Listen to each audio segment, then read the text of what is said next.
All right, guys. Welcome to our poetry unit starting today. So you can see here sort of what the schedule for this week looks like. Monday, you took the Amisa Min test by midnight. Yesterday, you did the Amisa Min workbook due by midnight, so starting poetry. So you'll notice this will be highlighted. You'll be able to watch this our lessons. I'll put out next to it. It will say slides, so you can look at the slideshow. And then we also have the videoed lesson. And then, so for today, we do have something new. We do have one extra assignment. It's called Same Song. We'll go through it, and that's going to be due Friday. And then, of course, your 3 exit slips for the week are due Friday night by midnight. Remember, those forms just shut off, so you got to do them by then. And I will say that you'll know on May 1st, we have a new round of vocab.com due. You all want to do that. A lot of people only did like 50% of the last vocab assignment, and it really hurt their grade. So do not let that be you. So today we're starting with poetry, and we'll be looking at imagery, etc. So we always like to start off with poetry slams during our poetry unit. Usually each year we have to recite a poem. We're not this year since it's technology, but we still find the poetry slams valuable. This is a really good one. So you want to think about why he's presenting, think about his volume, his articulation. Does he speak loudly enough at a good pace? Does he have hand gestures, firm posture? Is he well prepared, etc.?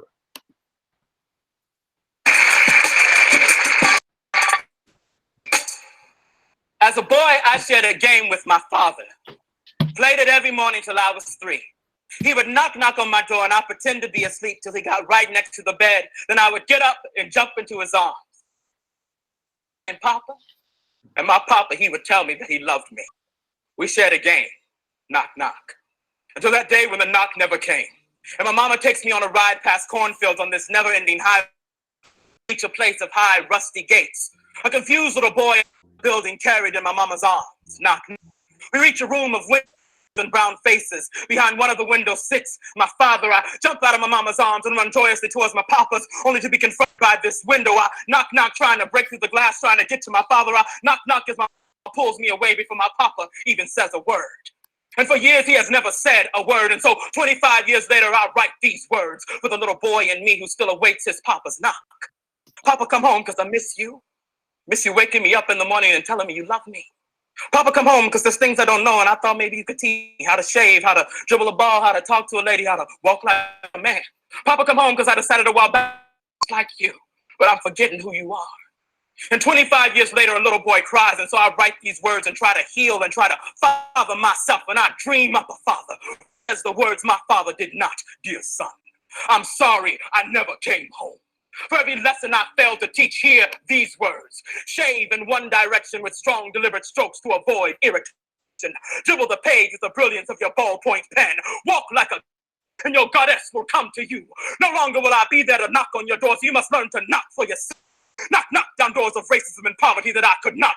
Knock, knock on doors of opportunity for the lost brilliance of the black men who crowd these cells. Knock, knock with diligence for the sake of your children. Knock, knock for me, for as long as you are free, these prison gates cannot contain my spirit. The best of me still lives in you. Knock, knock with the knowledge that you are my son, but you are not my choices.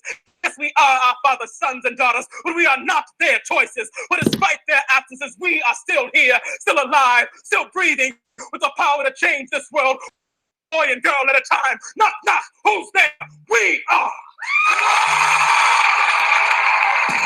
All right. So clearly, one of the better poetry slams out there. What do you all think, Ms. Terrell, Ms. Van Ms. Carrico, about some of his presentation skills? I thought he enunciated and he projected his voice to the crowd. He was passionate while using some hand gestures. At times it was a little hard to understand because he went a little fast. So if he'd kind of slowed it down a little bit, but yeah. He seemed to be raising his voice and quickening his pace as the story quickened, and it was kind of building suspense for us, which was effective. Yes. I agree. Alrighty, so that's just a really good one. So our real quick first poetry term is theme. You want to go over that one, Miss Terry? You cut out. Did you say me? Yes. Oh, okay. Okay, theme. A theme is the central idea or insight about human life. No, a theme is not just a one-word answer. It's like perseverance. It's what is it saying about? It's what you take away from it. It's like a lesson learned. It's a theme. So it's just not one word. Mm-hmm. Yeah, like the theme, like the topic might be perseverance, then the theme is like give up, or in times where you're struggling, it's important to rely upon others for help or stuff like that. Mm-hmm. Yeah, so a good idea is whenever you're determining theme to first decide what the topic is. So what idea is it discussing, and then ask yourself, what is the author or the poet trying to say about that topic? Mm-hmm. Yeah, and I always like to act like I'm like talking to a kid, like telling them a lesson learned, like take away from this that, you know, whatever it is. All right, Miss Van Arsdale, you want to do image? Image. An image is a description of anything we can see, hear, taste, touch, or smell. So those are obviously your 5 senses. The image of a spaniel's floppy ears, for example, appeals to the senses of sight and touch. Yeah, maybe you all looking at our images on the screen have certain senses that come to mind. If there was a day that I didn't shower, hopefully the senses do not come through. Then from an image, we then go to imagery. Ms. Carrico, you want to talk about that one? Yeah, so imagery is any sort of language that appeals to our senses. So if we're reading something and it makes us be able to smell something or hear something, it creates an image in our mind. And I like to think of it as like the difference in a 2D image and a 3D image. So 2D, I think of, I can just see things, but 3D is I can hear things, I can smell things, I can feel things, and that's what really good writing is made of. Yeah, love that description. So like, for instance, I could just say that I went on a stroll on a summer night, or I can intentionally use language that appeals to the 5 senses, right? Like maybe I bring up that there was a full moon in a black sky. If I want to be even more descriptive, I could be like a pitch black sky, bring up the color of the moon. You might have cricket. Maybe while you're tasting the tang of a cold glass of lemonade. You can feel or touch a warm breeze going through. Smell freshly mowed grass, right? Like I might just tell you that, I might just tell you that I'm going on a stroll, or I can paint it for you with words. So we're going to do a guided imagery activity. I thought about not doing this, but I think maybe everybody could use some peacefulness and some zen right now. So what want to do is close your eyes. So everybody close your eyes. And really, like if you're sitting at home, close your eyes. You want to be able to picture what I'm about to say. So I'm gonna read you a guided imagery activity. So it says, relax your body by releasing any areas of tension. Allow your arms to go limp, then your legs. Feel your arms and legs becoming loose and relaxed.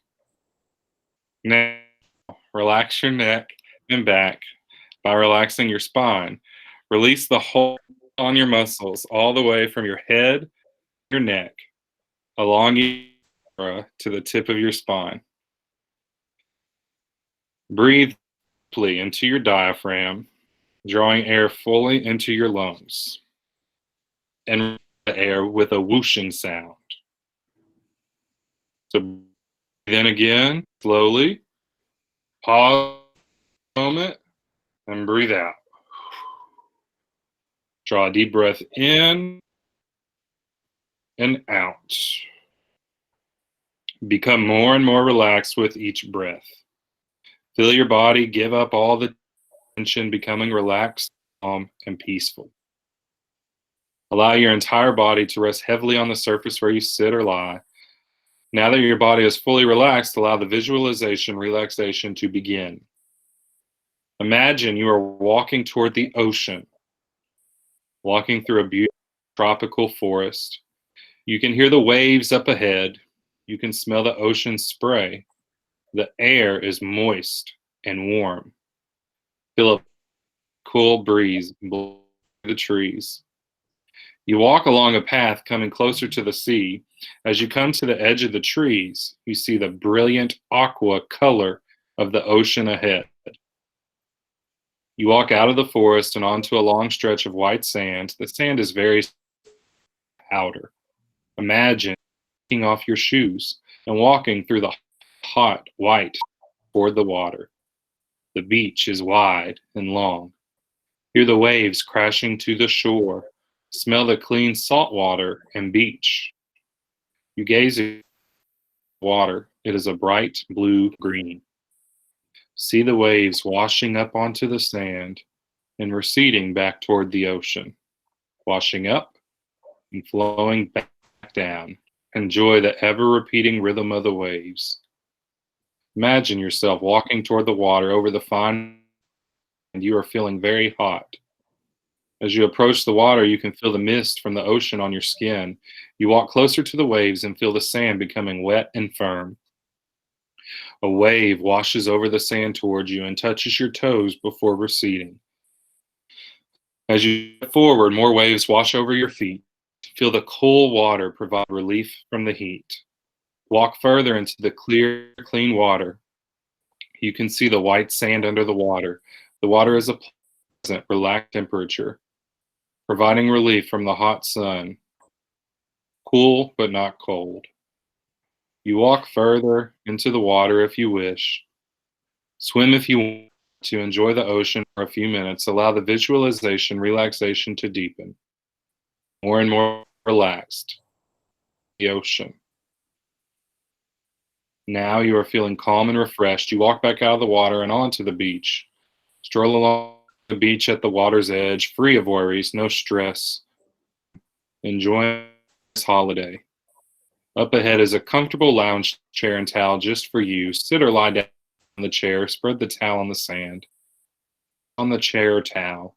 Enjoying the breeze, the waves.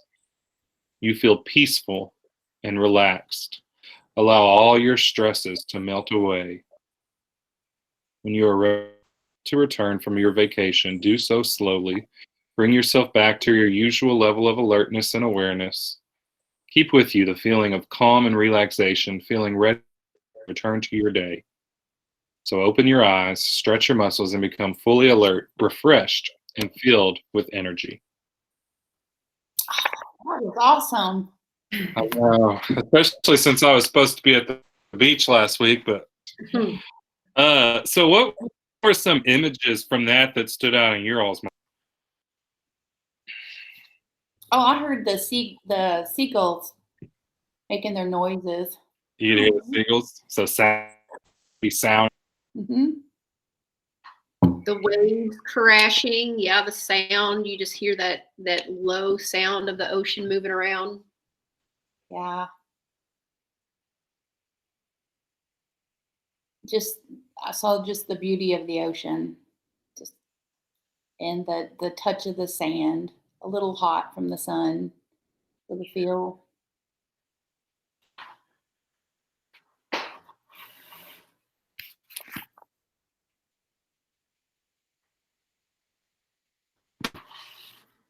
I could smell suntan lotion. Mm. Always a good smell. I know, a little coconut, smells so good.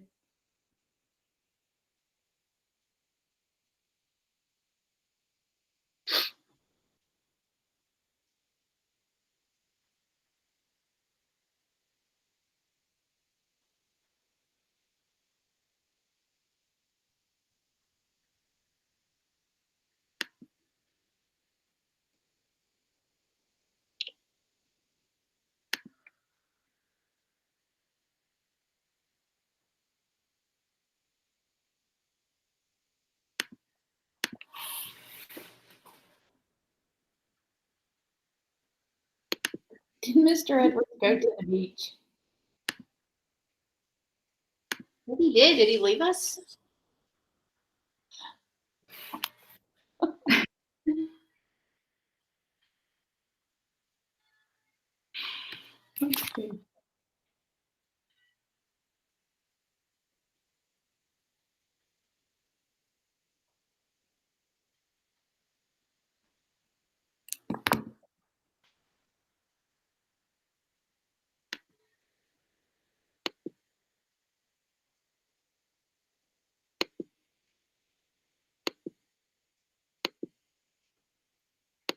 Already my internet cut out. I thought you went to the beach. I was giving you all to think about your images. All right, hopefully this is working now. Whew. I was like, hello, is anybody talking? Well, I thought that Mr. Edwards left, and I was like, oh. All right, and that's cool. It didn't even stop recording. Well, good. All right, so we did the guided imagery activity. So let's think about a perfect Saturday morning. What would you, imagery-wise, what could you see, hear, taste, notice, touch, smell? What do you all think? I would see the bright sunshine. Bright Yes. sunshine, dew on the grass where it's still a little bit wet as the sun's rising, a little chillier. I taste my coffee. Oh, yeah, I'm feeling I'm just feeling the bed, like just waking up. Oh, okay. Smell of coffee brewing. Breakfast. Smelling and tasting coffee. Yeah, absolutely. Oh, bacon. You can Mhm. smell that and hear it crackling. All right, now let's think about if we were to describe Monday. Monday Would morning. that be some different images? Not a perfect Monday morning, just a regular, typical school Monday morning. Sound of the alarm clock. Ugh. Mhm. Abrupt, waking you up too early. Yeah, Touching- a lot of darkness outside because Mhm. you have to wait before dark or before morning, before light. Yeah, feel the touch of the feet hitting the floor.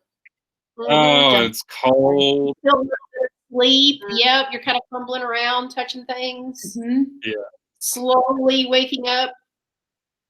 My sight's kind of blurry because it's Yeah. in the morning. Hopefully, It's you might be smelling the smell of some fresh brewing coffee or somebody making you some breakfast. Absolutely. The sound of it percolating, coming through my machine. That was a good word, Miss Terrell. That's imagery. All right, so that's imagery for us. Notice, guys, what you're going to be doing. You're doing a song annotation.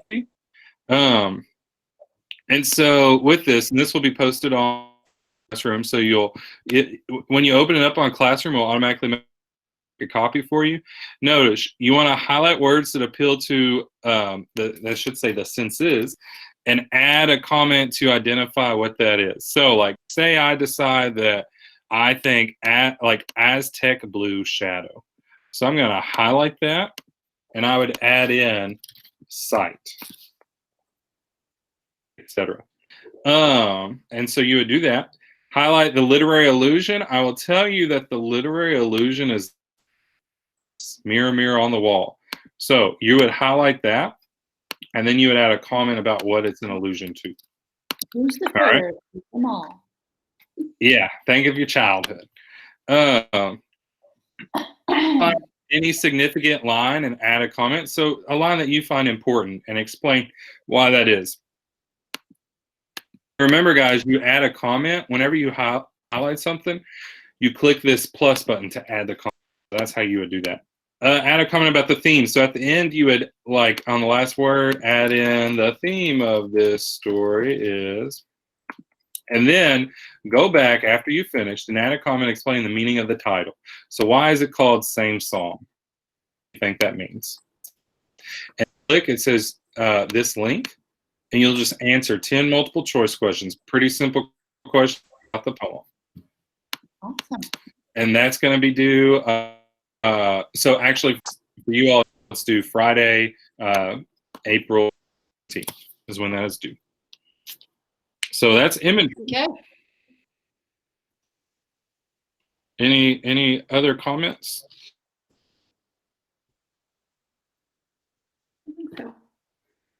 All right. So we love teaching poetry. We're sad not to be teaching it in person, but we look forward to what we can do online. So we will see you all again tomorrow. So don't forget to do that exit slip. See ya. Bye.